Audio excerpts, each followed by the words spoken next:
We've got a little bit of New World news for you guys here in this one. New World patch 3.0.1 is here. And along with this update comes some much needed fixes to the main storyline, some big changes coming in for some of the artifacts, some mount quest changes, and a few other fixes that we're going to talk about. So I'm not going to go over the patch notes in their entirety, but we're just going to hit the highlights here to keep you guys up to date with what's going on in New World. So along with this update, we're also getting the Night Vale Hollow event. This is New World's Halloween event. I'm not going to go in depth about what this event is in this particular video because I just released a video that went super in depth with this event. If you're interested in that, I'll make sure to link that down in the description below. Here are some of the big fixes that are coming in with this patch. So the tier 4 Azov staff is now going to be received through the new main story quest in Eden Grove, as well as still recognized by the old main story quest. I think there were a lot of problems with the story preventing players from progression. A lot of that stuff now seems to be fixed. So they adjusted the encounter in the Staff of Wizardry quest to ensure players are consistently able to re-trigger the encounter for proper progression. They fixed an issue that prevented progress for multiple players in the Plague for All Factions quest.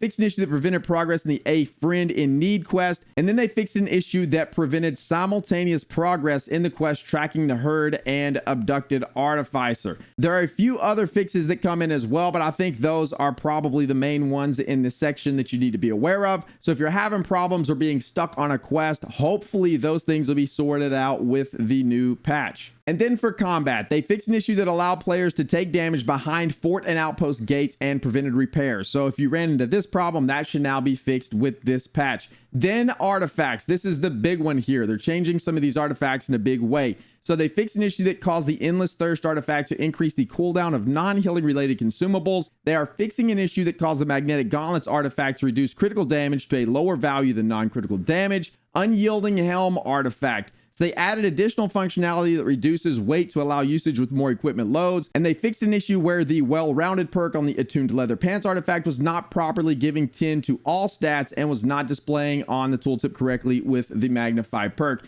And then, of course, last but not least, the most important one in my opinion on this list was the Ankh Amulet artifact, or the Ankh Amulet artifact, however you say that word. So they are reducing both the positive and negative values from 50% down to 25%. So I think most players seen a nerf coming in for this artifact, and here it is. It is in fact happening, so it is getting cut in half from 50 to 25%. And then we have some flail adjustments coming into the game, some fixes coming in for this weapon. So if you're a flail enjoyer, make sure you come check out these patch notes. I'm not going to go into these in this particular video. Then we have some big changes coming in for mounts, or at least one big change coming in for the mount quest. Rather, there's some fixes coming in for mounts, but here's the one we want to hone in on right here. So if you have not done all of your mount quests because they are too long, you can rejoice because they are shortening for the mount races based on player feedback. So the Four Seasons Tour, Barrens and Bogs Tour, Island Tour, and the Sands and Storms Tour. Now, if you are one of the people that's already completed these quests, then that kind of sucks for you. But for everyone else who hasn't completed these,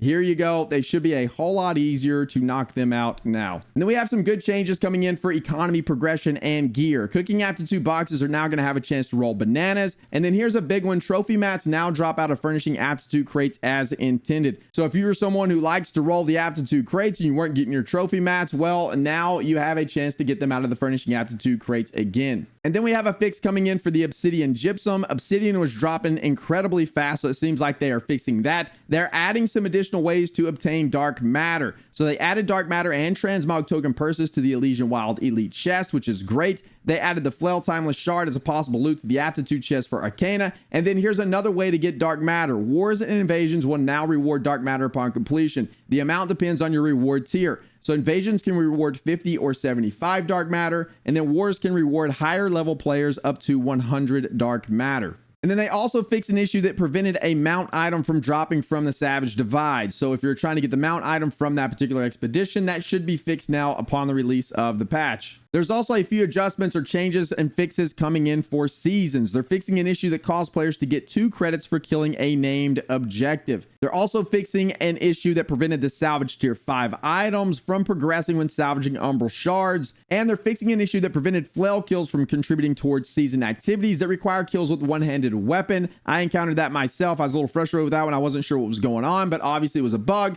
because now that's going to be a fix coming in. And then they're fixing an issue that caused season pass items to become unclaimable. But that's going to do it for this one, boys and girls. That's all of patch 3.0.1. If you're interested in reading these in their entirety, again, they are linked down in the description below. But I just wanted to hit the highlights for you to make sure I kept you guys up to date with what's going on in New World. There is the big nerf that I think was expected by most players coming in for the Ankh or the Ankh, however in the world you say that word. And then we have the shortened mount quests, which I think a lot of players are going to rejoice about that. I know I, for one, am, because I still have a couple of mount quests left. So thank goodness those are shortened. I'm pretty happy about that. And all of the other fixes we're getting for the main story, and then a few of the other good things we're getting with these patch notes. So again, just wanted to make sure I kept you guys updated. That's going to do it for this one. Thank you guys so much for watching. If you enjoy New World or enjoy New World content, please make sure to like and subscribe. I'd greatly appreciate that. And of course, we stream over on Twitch every Monday, 8 o'clock a.m. CST, every Friday, 8 o'clock a.m. CST. But this week, October the 19th, I will be gone. We'll be in TwitchCon. I'll be back next week on the 23rd, and we'll continue to pump out some videos for you guys, and then we'll get back on our regular streaming schedule. That's going to do it for this one. Thank you guys again for watching. I appreciate it. We'll see you in the next one.